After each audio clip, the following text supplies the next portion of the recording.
So what are we getting into today? I'll tell you, thrifting. I know I've talked on this channel as well as my Instagram page about how much I love thrifting. I've been doing it for 36 years. Once I started, I just couldn't stop for a number of reasons. You can find items at a lower price, although now I know things are getting more expensive. You can find a lot of cool, unique vintage items. You might even find something that you recently saw within, the last months or few years and wanted, and maybe the price tag was too high, and now you see it still in good shape and can thrift it. Also keeps things out of the landfills, and you can do a lot of do-it-yourself projects with things that you thrifted. You can upcycle. So thrifting for me is just a part of my lifestyle, and I love it. So today I'm going to take you on a journey of something I thrifted, and we're going to see where she is now. I'm Kim with Dream Your Reality Creative Studio, and stick around to see who she is. She's a painting. And how she now lives in my home, but also how when you bring a new item, thrifted or not, into your home, how it might inspire you to change other things around, to do a refresh, to make your room look even more awesome or calmer or better, if you will, or just different than it did before. So let's get into it. This is how the area of the room where the painting will go and some other parts of the room looked before I had the painting. So I really actually loved this setup. I like the way it looks, the groupings, but by the end of the video, you'll see how it looks now.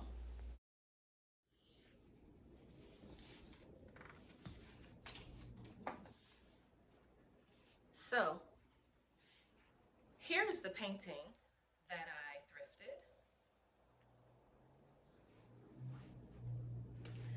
And it's by an artist named Shadow, and it was $7.99.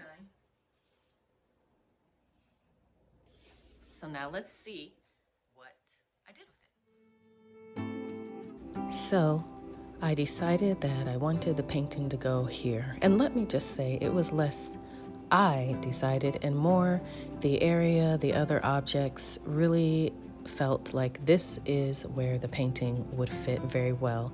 So I took down two of the other items that were under it. You see that painting that goes with the other one, they're a pair. I took it down, but I still wanted her to be surrounded by a family of objects, if you will.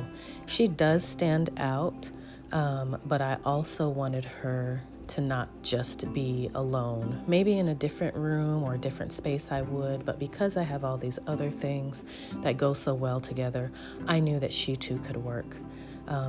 So I just started, the mirror was also up here, but I just started by overlapping these things slightly in order to create this look that I want here. And then if you saw the span before, you'll see that you would have seen that I had my milk glass that I'm holding up right here. I had my milk glass out. Some of it was my grandmother's, and some of it I got from an awesome vintage store named Noir Vintage and Company. And so I wanted to include it here. Now, before I had all of the milk glass grouped together, and I always kind of wanted it to be more at different heights or a little different, because although they are slightly different heights, the grouping wasn't quite doing it for me the way I wanted it to, but I knew something would come up another day. So after this painting was bought and after I started arranging these, they just decided they wanted to still be a group but split up on the same table. So that's what I did. So I've got these dried leaves here as well. So the living plant, then the dried leaves, and then I'm going in ahead and adding the rest of my vintage milk glass and just arranging it different ways to see how it best looks, how it best fits together. Also, you'll see before I even started covering the table, I put a Indian throw on top of it. It gives it a lot of texture, it gives it more color, and even brings out some of the colors in the painting, the browns and the white. And so I really like the way that looked. Then, of course, I'm going to add in my pops of blue and turquoise with these candles. And the candles are on in these brass candle holders, which the brass then pops off of the little corner of that frame. You can see the gold frame to the left, and then also the frames above and next to it. So the gold pops off with the brass, and I feel like that also warms it up. I like the play of the black, the white, the brass, and then the pops of color in that light chandelier as well as the candles. And so it's very intentional working those things together. And again, just seeing how your objects want to fit together in harmony, and sometimes there may be a little dissonance as well. So I just kept arranging till I got it the way I wanted.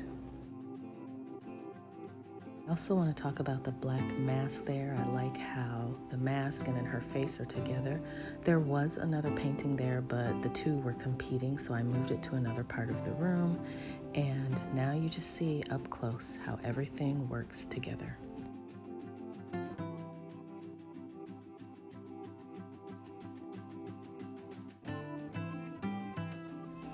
So now you'll see how just this painting has also helped me change the room around. You saw the before, and now this is how the area looks now. You see this table is here. It didn't used to be here. This is where the chair was in the corner, but now the chair is moved to the left of the table. And on the wall where the table was, I am actually using my bench that used to be in the entryway that I covered with this fabric. I'm using the bench there, and then I put two tables together to make my own sort of nesting tables. So one change can make a larger change in your space if you'd like. Thanks for joining me today on showing you how I have put my new wonderful painting into my space and changed a little bit around my space. All, of course, on a less than a shoestring budget. And I hope that you're able to take some tips away. Also, share some tips in the comments that you might have. As usual, I'm going to tell you that I'm not much of a gambling person, but one thing I'm always going to do is bet on myself. And I hope you do the same, not just on this decorating journey, but on your journey of life as well. I'll see you next time.